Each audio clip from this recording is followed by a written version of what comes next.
الرحمن الرحیم الحمد للہ رب العالمین والصلاة والسلام علی رسول اللہ الکریم اللہم زینا بزینة الایمان وجعلنا ہداة مہتدین اللہم انا نسألک حبک وحب من یحبک وحب عمل یقربنا الی حبک۔ اس کتاب کی ہم ابتدا کرنے لگے ہیں اور اس کا نام خوبصورت ہے، اور اسی طرح یہ کتاب بھی انشاءاللہ خوبصورت ہے، عمل پر ابھارنے والی اور نیت کو درست کرنے والی ہے، کیونکہ سلف کے اقوال ملتے ہیں کہ قول اگر انسان کا ہے لیکن عمل اس کے مطابق نہیں ہے تو قول کا کوئی اعتبار نہیں، اور اگر قول بھی ہے اور اس کے مطابق عمل بھی ہے تو پھر بھی اس کا کام چل سکتا ہے، لیکن اگر قول اور عمل قول کے مطابق عمل ہے لیکن نیت خراب ہے تو نہ قول کا فائدہ اور نہ عمل کا فائدہ۔ اور ہاں، تیسرا سٹیپ بھی ایک بتایا جاتا ہے سلف کے ہاں کہ اگر قول بھی درست ہے انسان کا، اس کے مطابق عمل بھی ہے، نیت بھی درست ہے، لیکن یہ سنت کے مطابق نہیں ہے، تب بھی اس کا فائدہ نہیں۔ اس لیے نیت اور اس کا سنت کے مطابق ہونا، قول اور فعل کا، یہ ساری چیزیں ایک دوسرے سے مترادف اور جڑی ہوئی ہیں، اور اس میں بہت زیادہ اہمیت نیت کی ہے، جس کو درست کرنا مشکل بھی ہے، لیکن اگر یہ درست ہو جائے تو عبادات اور معاملات اور انسان کی زندگی خوشگوار ہو جاتی ہے، عبادت کا دل کرتا ہے اور لذت آتی ہے۔ اس کتاب کا نام ہی بڑا خوبصورت ہے، استحضار و استشعار نیت تقرب الی اللہ فی العبادات والعادات، کہ اللہ کے ہاں تقرب، اللہ کے ہاں قریب ہونا، اس کی نیت کرنا، اللہ کے قرب کی نیت عبادات میں بھی کرنا اور معاملات میں بھی، عام عادات میں بھی کرنا، عام عادات ہیں ان میں بھی اللہ کے تقرب کی نیت کرنا اور اس کو ذہن میں حاضر کرنا اور اس کو محسوس کرنا، یہ اس کتاب کا موضوع ہے۔ استحضار و استشعار نیت التقرب الی اللہ فی العبادات والعادات، کہ اللہ کے تقرب کی عبادات اور عادات دونوں میں اس نیت کو ذہن میں حاضر کرنا اور اس کو محسوس کرنا۔ اور یہ اصل میں محمد بن صالح العثیمین کی کتابوں سے ماخوذ خاص اس موضوع کو کسی نے اکٹھا کیا ہے، ان کا نام ہے مساعد بن عبداللہ السلمان۔ بہت پیاری یہ کتاب ہے اور بہت اچھی مجھے لگی، اس لیے میں نے کہا اس کا باقاعدہ ابتدا کرنی چاہیے۔ اصل تو یہ اپنے پڑھنے کے لیے تھی، لیکن فائدے کے لیے ہم اس کو ریکارڈ بھی کر رہے ہیں۔ تو مقدمے میں مختصر میں یہ ذکر کرتے ہیں، بسم اللہ الرحمن الرحیم، الحمد للہ والصلاة والسلام علی رسول اللہ، اما بعد، فعندما كنت اقرأ في كتب شيخنا العلامة محمد بن صالح العثيمين كان يمر بي خلال قراءتي لهذه الكتب نفائس عزيزة۔ یہ اس کے مؤلف ہیں جنہوں نے اس کتاب کو جمع کیا ہے، مساعد بن عبداللہ۔ یہ کہتے ہیں کہ جب میں ہمارے شیخ محمد بن صالح العثیمین کی کتابوں کا مطالعہ کر رہا تھا، اس کو پڑھتا تھا، تو اس پڑھنے کے دوران بہت ساری ان کی کتابوں میں ایسی چیزیں گزرتی تھیں کہ جو بہت نفیس اور اہم ہوتی تھیں، قد لا توجد فی بطون الکتب، جو بہت ساری اور کتابوں میں مجھے نہیں ملتی تھی، حول ما يتعلق باستحضار و استشعار نیت التقرب الی اللہ فی العبادات والعادات۔ وہ اس موضوع کے متعلق ان کے سامنے سے یہ چیزیں گزرتی تھیں کہ عبادات اور عادات میں اللہ کے تقرب کی نیت کو ذہن میں کیسے حاضر کیا جائے، اس کو کیسے محسوس کیا جائے، اس موضوع کے اوپر۔ تو انہوں نے صالح العثیمین، محمد بن صالح العثیمین کی کتابوں میں اکثر یہ پایا، فَكُنْتُ أُقَيِّدُهَا لِنَفْسِي، کہتے ہیں میں اپنے لیے، اپنے فائدے کے لیے اس کو لکھتا تھا اور محفوظ کرتا تھا۔ ثُمَّ رَأَيْتُ أَنْ أُخَرِّجَهَا أَوْ أُخْرِجَهَا لِيَعُمَّ نَفْعُهَا، پھر کہتے ہیں کہ میں نے یہ دیکھا کہ اس کو نفع عامہ کے لیے بھی اس کو نکالا جائے اور اس کو تباہ کیا جائے۔ وَاللَّهَ أَسْأَلُ أَن يَجْعَلَ عَمَلِي خَالِصًا لِوَجْهِهِ الْكَرِيمِ وَأَن يَنفَعَ بِهِ، اور میں اللہ تعالیٰ سے دعا کرتا ہوں کہ میرے اس عمل کو اپنی رضا کے لیے اور اپنے چہرے کے حصول کے لیے خالص کر دے اور اس کے ذریعے فائدہ دے لوگوں۔ تو اس کی ابتدا بلکہ سب سے پہلے ایک انہوں نے جو چیپٹر بنایا ہے وہ کہتے ہیں وصیت العلامۃ محمد بن صالح العثیمین حول استحضار نیت التقرب الی اللہ. کہتے ہیں کہ ان کی جو وصیت ہے کہ تقرب الی اللہ کی نیت کو ذہن میں حاضر کرنے کے متعلق وہ یہ ہے. کہتے ہیں قال رحمہ اللہ فاوصیک یا اخی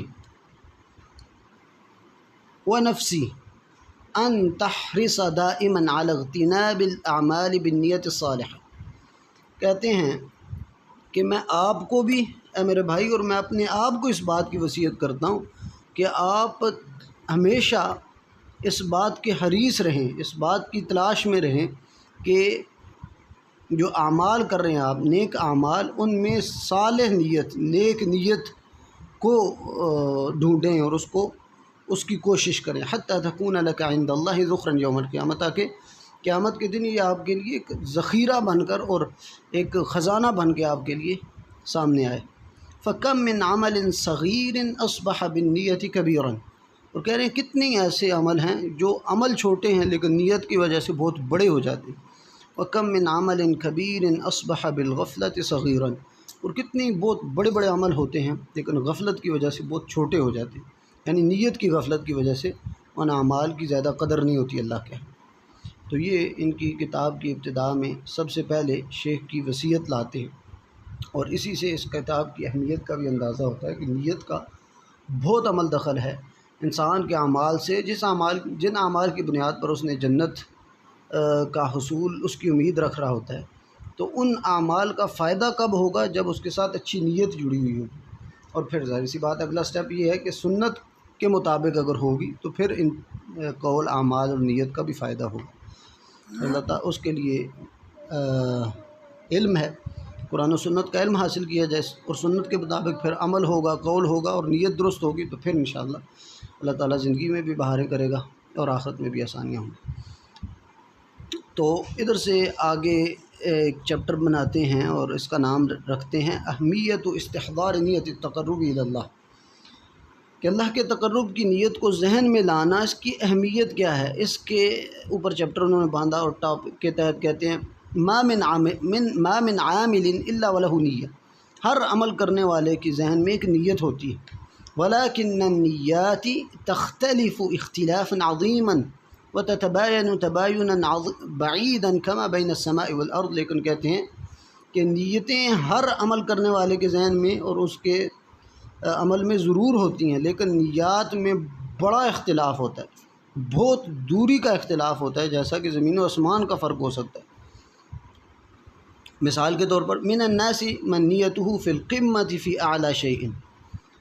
بعض لوگ ایسے ہیں کہ جن کی نیت بہت اعلیٰ ہوتی ہے، چوٹی کی نیت ہوتی ہے. من الناس من نیتہ فی القمامۃ فی اخص شیء وادنی شیء.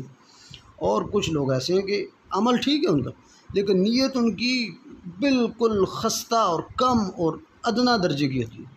حتی انک لتری الرجلین یعملان عملا واحدا یتفقان فی ابتدائہ وانتہائہ واثنائہ وفی الحرکات والسکنات والاقوال والافعال وبینہما کما بین السماء والارض وکل ذلک باختلاف النیہ. کہہ رہے ہیں کہ آپ دیکھیں گے کہ دو آدمی ہیں، ایک ہی عمل کر رہے ہیں اور اس عمل کے ابتدا میں بھی دونوں ایک جیسے عمل کر رہے ہیں، انتہا میں بھی اور اس کے دوران بھی ایک ہی جیسا عمل ہے. اس کی حرکات ایک جیسی ہیں دونوں کی عمل میں سکنات ایک جیسے ہیں، اقوال اور افعال جو اس میں ہو رہے ہیں اس عمل میں دونوں کے ایک جیسے ہیں، لیکن ان دونوں کے عمل میں بھی دونوں کے عمل میں آسمان و زمین کے فاصلے کے برابر فرق ہوگا. وجہ کیا ہوگی؟ وَكُلُّ ذَلِكَ بِاخْتِلَافِ النِّيَّةِ. نیت کے اختلاف کی وجہ سے. ایک کی نیت بہت اعلیٰ ہوگی اور اس کے عمل کی بڑی قدر ہوگی، بڑا اعلیٰ عمل ہوگا، اور ایک کی نیت بہت ادنا درجے کی ہوگی، بری ہوگی، غلط ہوگی، تو اس کے عمل کی قدر بہت کم ہو جائے گی یا ختم ہو جائے گی. اذن الاساس انه من عمل الا بنیت ولكن النیات تختلف وتتباین.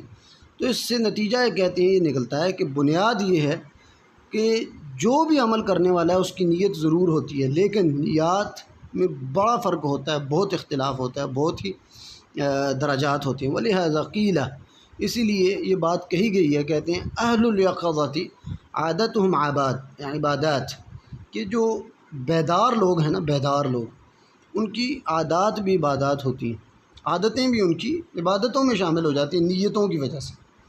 وَأَهْلُ الْغَفْلَةِ عِبَادَاتُهُمْ عَادَاتٌ كُلُّ ذَلِكَ مِنْ أَجْلِ النِّيَّةِ، اور جو غفلت والے لوگ ہیں، غفلت سے بھرے ہوئے لوگ ہیں، اللہ تعالیٰ ہمیں اس غفلت سے بچائے اور بیداری نیت کے لحاظ سے عطا فرمائے۔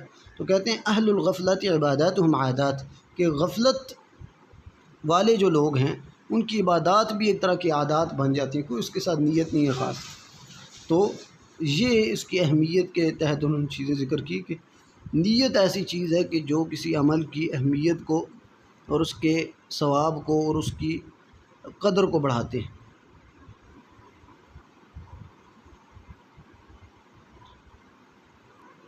اس سے آگے باقاعدہ اہمیت کے بعد ایک ایک چیپٹر کر کے الگ الگ انہوں نے پوائنٹس میں ایک ایک چیز بیان کی ہوئی ہے، انشاءاللہ ہر ایک کو الگ ایک قسط میں بیان کیا جائے گا۔ سبحانک اللہم و بحمدک، اشہد ان لا الہ الا انت، استغفرک و اتوب الیک۔